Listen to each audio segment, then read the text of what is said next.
कृषि के संबंध में 2024-25 में 6 लाख से अधिक किसानों का 48 लाख मीट्रिक टन से अधिक की गेहूं खरीदी हमने कर ली। लेकिन इस बार चूँकि रेट ही बहुत अच्छे हैं तो ये खरीदी वाला पार्ट हमारा, हम भी ये चाहते हैं कि अगर किसानों को अच्छे रेट मिल रहे हैं तो वो अपना स्वयं का भी माल बेच ले। अगर कोई भी कारण से उनको कठिनाई आती तो सरकार ने इसको लगातार बढ़ाते जून के महीने तक हम खरीदी कर रहे हैं। आमतौर पे मार्च में भी हमने 10 मार्च के आसपास खरीदी प्रारंभ कर दी। इतनी लंबी खरीदी कभी नहीं चली और एक तरह से वो रेट को नीचे न गिरने देने का हमारा जो संकल्प है कि हम इस रेट से नीचे किसी हालत में भाव नहीं जाने देंगे। और लगभग 2400 रुपये कुंटल गेहूँ हमने खरीदा, उसमें 125 रुपये का बोनस हमारी सरकार के द्वारा दिया था कि कोई योजना बंद नहीं होगी और सभी योजनाओं को समान रूप से सरकार चालू रखेगी। लाडली बहना योजना के बारे में भी हमने वही जो दिया गया वचन निभाया है। लगातार हमारी 1,29,00,000 बहनों के खाते में अभी तक 9,455 करोड़ रुपए की राशि का अंतरण हमारे द्वारा कर दिया गया। इसी प्रकार से लाडली लक्ष्मी योजना में 6 माह में 73,880 लाडली बहनाओं के खाते में बालिकाओं के 34 करोड़ की राशि अंतरित की गई।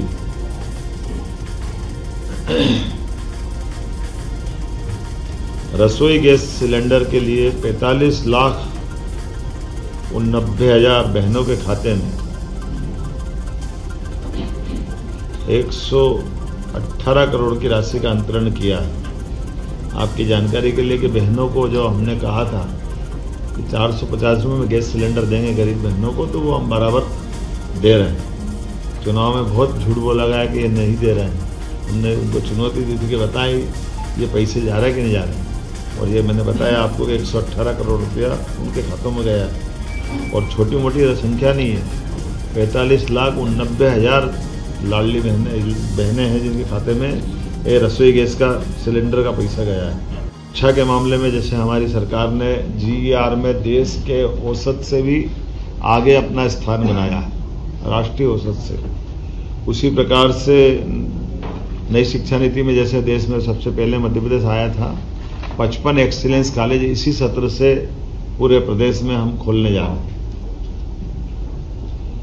जिसमें PM उत्कृष्टता महाविद्यालय में उन्नयन में जिस ढंग से काम किया है और इसी से जुड़े हुए 12th पास 75% अंक लाने वाले 90,000 विद्यार्थियों को लैपटॉप के लिए प्रति विद्यार्थी 25,000 रुपये की राशि भी हम लोग देने वाले हैं, जिसके माध्यम से वो गुणवत्तापूर्ण शिक्षा ग्रहण कर सके। उनके जीवन में ये लैपटॉप के माध्यम से नई तकनीक के आधार पर उनकी दक्षता और अच्छी बढ़े। रोजगार, प्रदेश में चुने हुए 11,000 उम्मीदवारों को एक साथ हमने नियुक्ति पत्र दिए थे।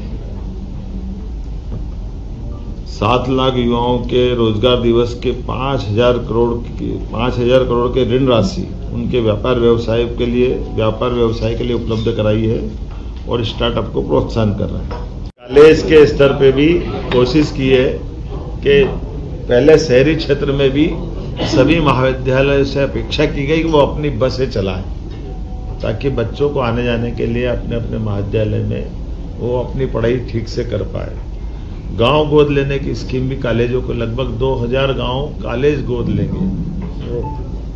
ये उच्च शिक्षा के माध्यम से उन्होंने प्रयास किया। 2,000 कॉलेज है, एक कॉलेज है गांव गोद लेगा मोटे तौर पर। कोशिश कर रहे हैं कि अपने मंत्रिमंडल के साथियों से भी एक स्कूल गोद ले, ताकि वो स्कूल पे अपना ध्यान केंद्रित करे।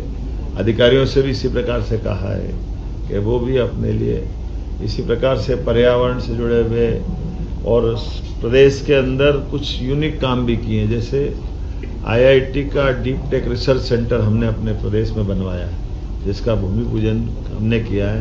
ये IIT इंदौर का सेंटर उज्जैन तक आएगा, उज्जैन के इंजीनियरिंग कॉलेज से जोड़ करके, तो ये एक तरह से पूरे देश का आधुनिक मॉडल रहेगा। मध्य प्रदेश में साइंस सिटी की स्थापना भी हम करने जा रहे हैं। इसी प्रकार से खगोलीय ज्ञान की दृष्टि से, जिसको वेधशाला बोलते हैं और अंग्रेजी में ऑब्जर्वेटरी, साइंस की ऑब्जर्वेटरी के माध्यम से भी पुराने ज्ञान का एक नया केंद्र यहाँ बने। ऐसे एक वैदिक घड़ी की भी हमने माननीय प्रधानमंत्री जी से शुरुआत कराई। ऐसे बताने के लिए तो बहुत सारी बातें हैं, कुछ स्थायी काम भी हमने किए जो अपने आप में मध्य प्रदेश की नई पहचान बनाएंगे। जैसे आप सबको जानकारी है, बाबा महाकाल के महालोक में प्रतिमाओं को लेकर के प्रश्न उठा था, FRB की प्रतिमाओं को लेकर। तो हमारे प्रदेश के अंदर हमने प्रयोग किया है कि ठोस पत्थर की प्रतिमा वहाँ बना के लगा देंगे। और इसमें एक बड़ा निर्णय ये कर रहे हैं कि वो प्रतिमा कहीं से ऑर्डर पे नहीं बनवाएंगे, कलाकारों के कला शिविर के माध्यम से पत्थर दे करके वो प्रतिमाओं का एक तरह से उपक्रम चालू कर रहे हैं कि भविष्य में भी मध्य प्रदेश में प्रतिमा बनाने का स्थान बने, ताकि जयपुर या बाकी जो शहर प्रसिद्ध है ऐसी प्रसिद्धि अपने प्रदेश में भी मिले। तो अपने प्रदेश में वो प्रतिमा वहाँ लगाते हुए बाकी भी जहाँ जहाँ लगाना रहेगी, तो एक तरह से वो उनकी कीमत खरीदने के बजाय कलाकारों के सहयोग से वो प्रतिमा बने और एक कला का एक नया उनका अपना एक कारोबार प्रारंभ हो जाए।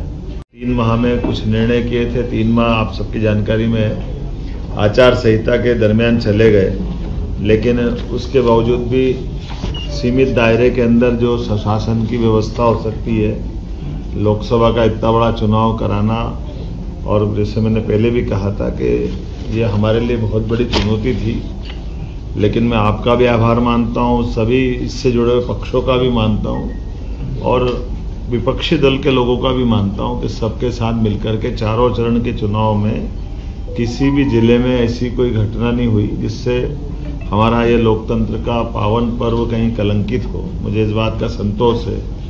सभी पक्षों ने अपने अपने ढंग से चुनाव का प्रचार किया, अभियान चलाए, अलग अलग आयोजन हुए, लेकिन इनाल सब मिलकर के ये पूरा आयोजन शांतिपूर्वक जो मध्य प्रदेश की पहचान है उस प्रकार से ये अपना एक रूप लेके इसने अपना बेहतर परिणाम दे करके संतोष व्यक्त करते हुए, और एक और खास बात यशस्वी प्रधानमंत्री को भी मैं धन्यवाद देता हूं कि हमारे अपने इस लोकसभा के अच्छे परिणाम के बाद उनने अच्छे से प्रतिनिधित्व दिया है। 6 मंत्री हमारे राज्य से बनाए हैं, इसमें 3 कैबिनेट और 3 राज्य मंत्री। छठा एल मुरुगन जो राज्यसभा कोटे से आते हैं, आप में से कई लोग जानते हैं, कई नहीं लिख पाए थे, तो मैंने इसलिए बार बार कोट किया है।